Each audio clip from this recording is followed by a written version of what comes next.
शांति 21/1/25 प्राप्त मुरली ओम शांति बाप दादा मधुबन।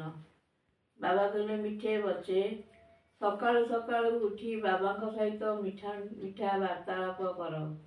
बाबा जो सबु शिक्षा देउछंती तार चिंतन मंथन कर। प्रश्न सारा दिन खुशी खुशी रे बिताइबा पाई केउ उपाय करिबा उचित? उत्तर प्रत्यह अमृत बेला रे उठी ज्ञानर चिंतन मंथन कर। निजे निज सहित कथा हुआ। संपूर्ण ड्रामार आदि मध्य अंतर स्मरण कर। बाबा को मने पकाओ तेरे सारा दिन खुशी रे बीतिबो।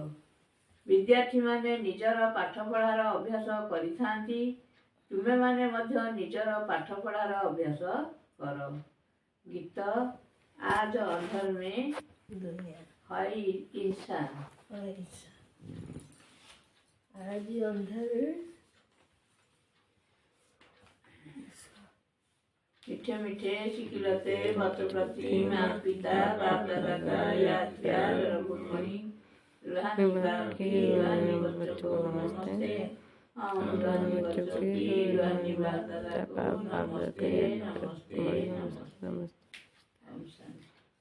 धारणा पाई मुख्य सारांश 1 नंबर पाठ पढ़ा उपरे पूरा पूरा ध्यान देवा को हेबो। एपरी कौनसी कर्म न हेउ जहा द्वारा पिता शिक्षक एवं सतगुरुंकर निंदा हेबो। इज्जत हराइबा भली कौनसी कर्म करिबा उचित नुहे। कर्म करिबा अनुचित। 2 विचार सागर मंथन करिवार अभ्यास करिबाकु हेबो। बाबा ठारू जेउ ज्ञान मिलिछि ताकू स्मरण करी अपार खुशी रे रहिबाकु हेबो।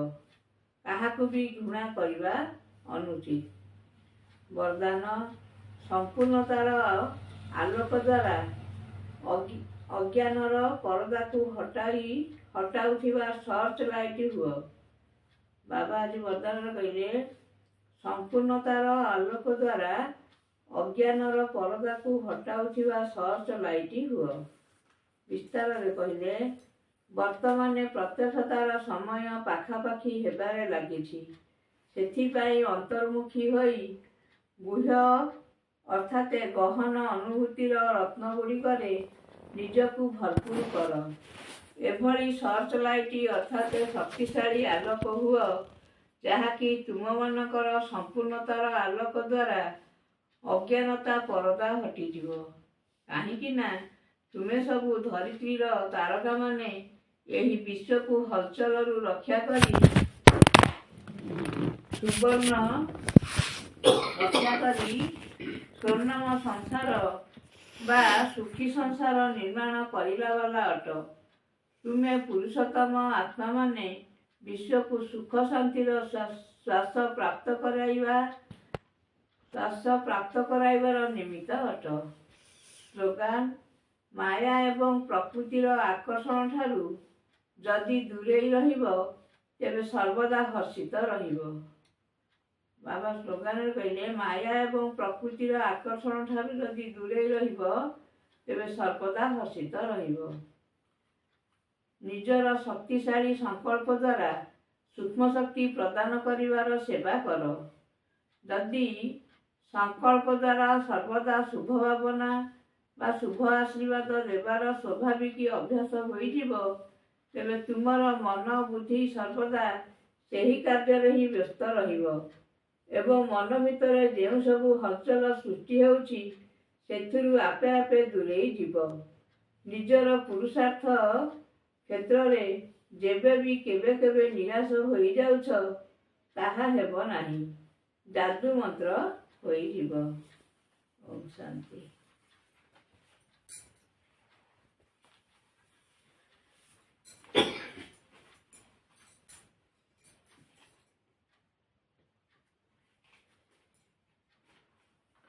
ଅବ୍ୟକ୍ତ ଇଶାରା ସନ୍ତୁଷ୍ଟମଣି ହୋଇ ସଦା ସନ୍ତୁଷ୍ଟ ରୁହ ଏବଂ ସମସ୍ତଙ୍କୁ ସନ୍ତୁଷ୍ଟ କର। ଆଜି 21 ହେଲା। ସଦା ଆଜ୍ଞାକାରୀ ହୋଇ ରୁହ, ତେବେ ସମସ୍ତଙ୍କର ଆଶୀର୍ବାଦ ମିଳିବ। ସେହି ଆଶୀର୍ବାଦର ପ୍ରଭାବରେ ହୃଦୟ ବା ମନ ସର୍ବଦା ସନ୍ତୁଷ୍ଟ ରହିବ। ବାହ୍ୟ ସନ୍ତୁଷ୍ଟତା ନୁହେଁ କିନ୍ତୁ ମନର ସନ୍ତୁଷ୍ଟତା। ଏବଂ ଯଦି ମନର ସନ୍ତୁଷ୍ଟତା ଯଥାର୍ଥ ରୂପରେ ରହିଛି, ଆଜ୍ଞାକାରୀ ଅଟନ୍ତି, ଆଶୀର୍ବାଦ ରହିଛି, ତେବେ ସର୍ବଦା ସ୍ୱୟଂ ଏବଂ ସମସ୍ତେ ଡବଲ ଲାଇଟ୍ ହୋଇ ରହିବେ। ତାଙ୍କର ଚେହେରା ସର୍ବଦା ପ୍ରସନ୍ନଚିତ୍ତି ଦେଖାଯିବ। ପ୍ରସନ୍ନଚିତ୍ତି ଅର୍ଥାତ୍ ସବୁ ପ୍ରଶ୍ନରୁ ନିଆରା। କାହିଁକି, କ'ଣ, କିପରି, ଏହି ସବୁ ପ୍ରଶ୍ନ ସମାପ୍ତ ହୋଇଯିବ। ଓମ୍ ଶାନ୍ତି।